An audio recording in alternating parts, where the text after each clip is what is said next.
Imaginez un peu, on est en 1975. Le prix de l'essence vient de tripler du jour au lendemain. La guerre du Vietnam touche à sa fin. Le disco explose partout et soudain, tout le monde a besoin d'un moyen de transport pas cher, stylé, et qui vous emmène où vous voulez sans vous ruiner. Place à la révolution des mobylettes. Ce n'étaient pas juste des moyens de transport, c'était la liberté sur deux roues, des déclarations de style et pour beaucoup d'ados, leur passeport vers l'indépendance.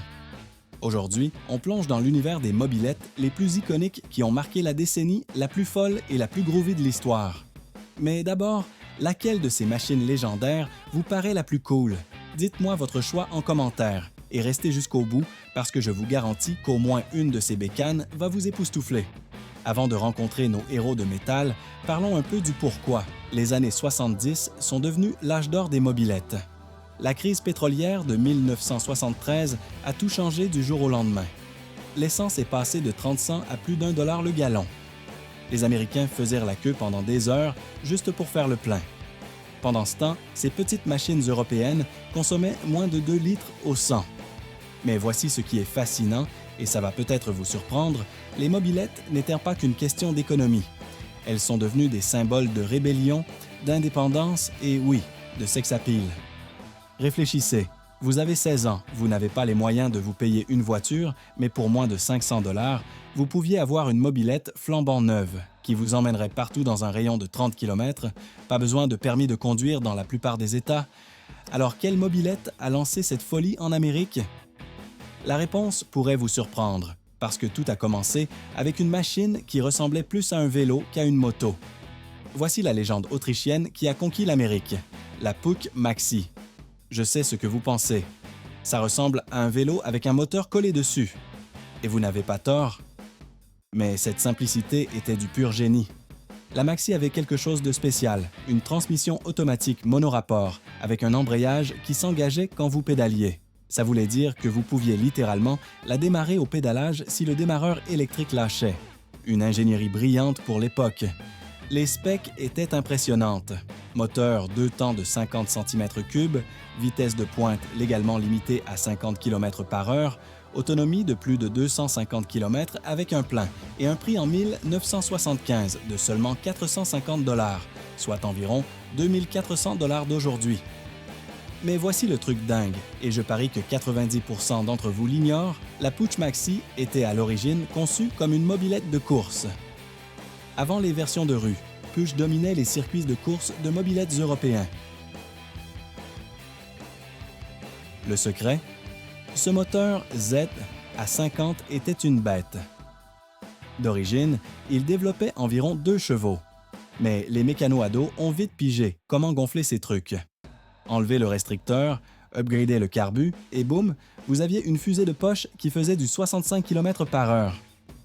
J'ai d'ailleurs retrouvé 3 propriétaires originaux de Puch Maxi des années 70 pour cette vidéo, et leurs histoires vont vous donner des frissons.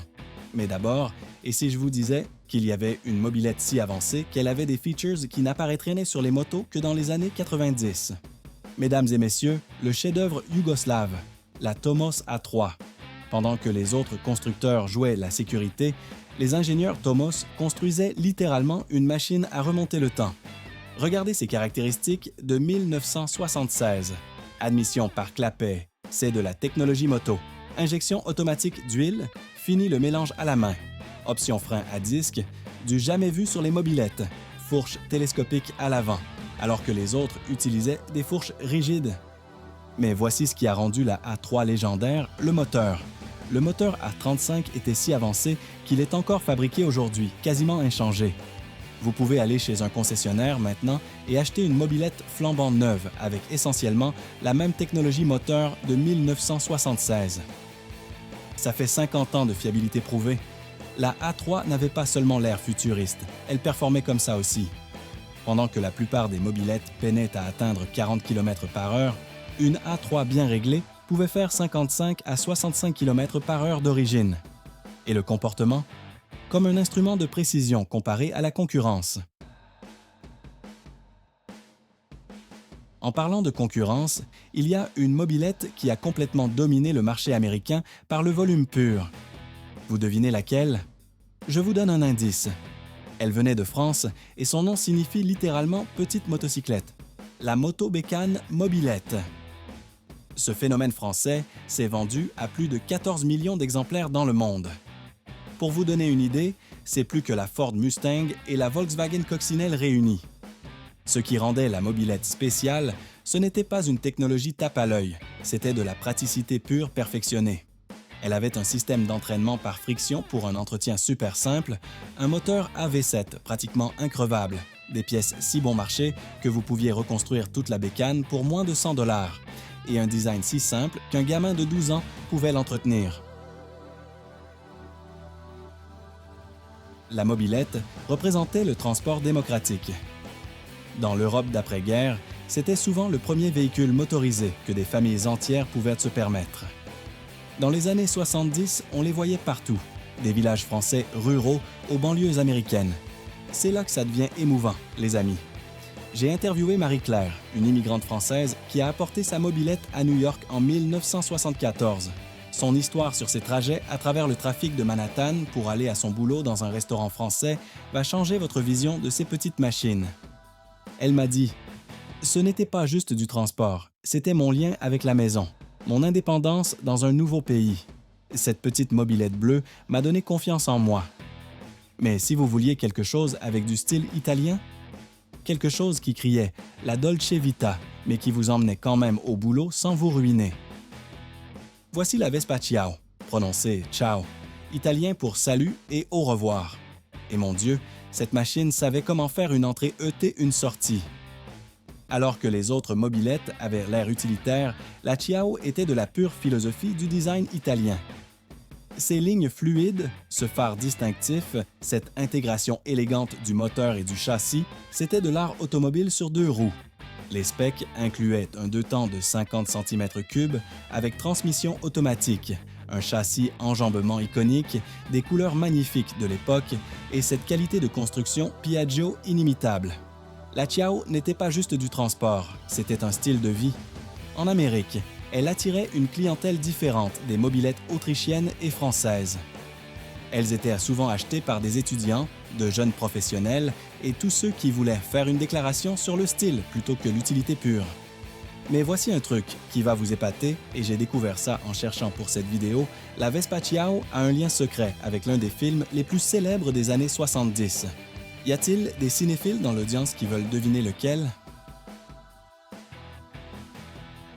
Vacances romaines.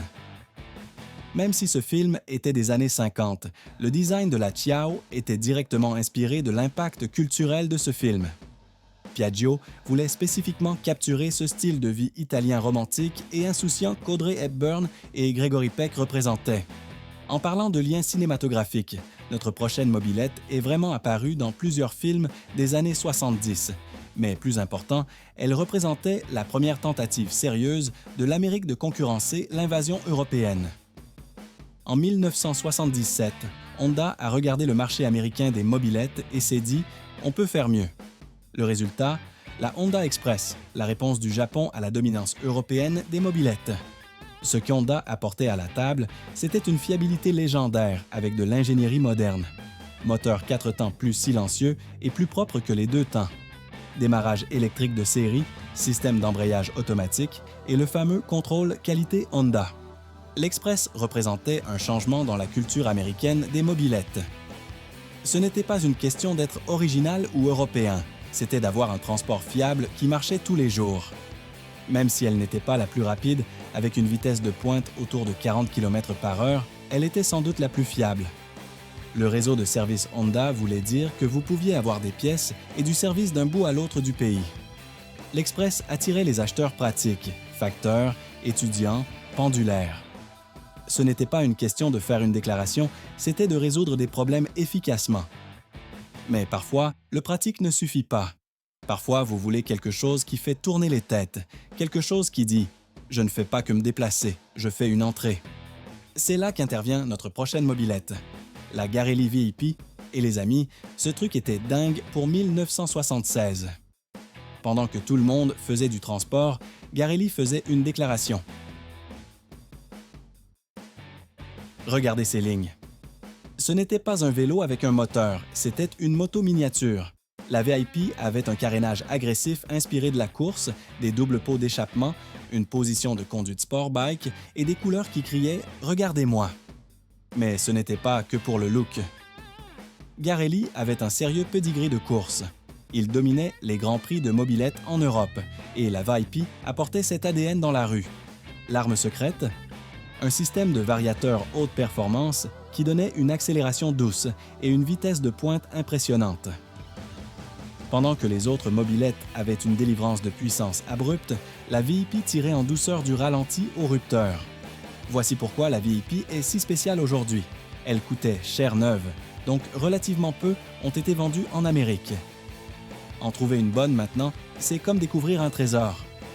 J'en ai d'ailleurs trouvé une pour cette vidéo, une VIP de 1977 en condition d'origine.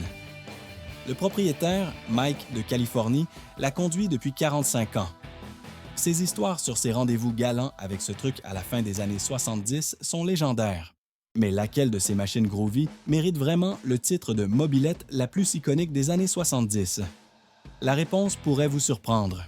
Après avoir plongé profondément dans ces machines légendaires, voici mon avis sur la mobilette la plus iconique des années 70. C'est la Puch Maxi. Mais pas pour les raisons auxquelles vous pensez. Même si la Tomos était plus avancée, la mobilette s'est plus vendue et la Vespa était plus stylée, la Puch Maxi a créé la culture américaine de la mobilette. C'était la machine qui a convaincu les Américains sceptiques que le transport à deux roues pouvait être pratique, fun et cool.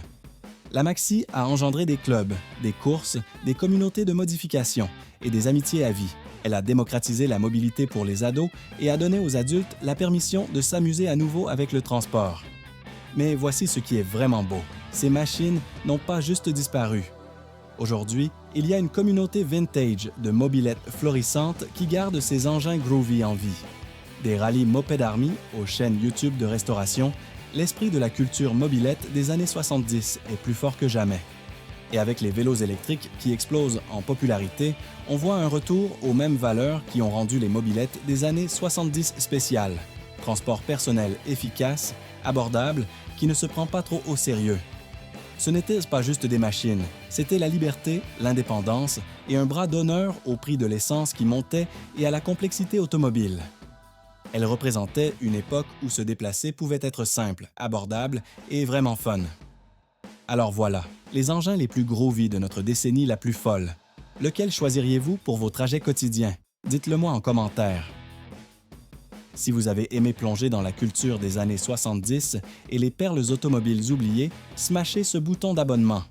La semaine prochaine, on explore les concepts cars les plus dingues de l'ère disco. Et croyez-moi, certains de ces designs vont vous époustoufler.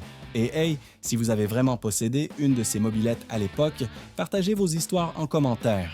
La communauté mobilette cherche toujours de nouveaux vieux amis.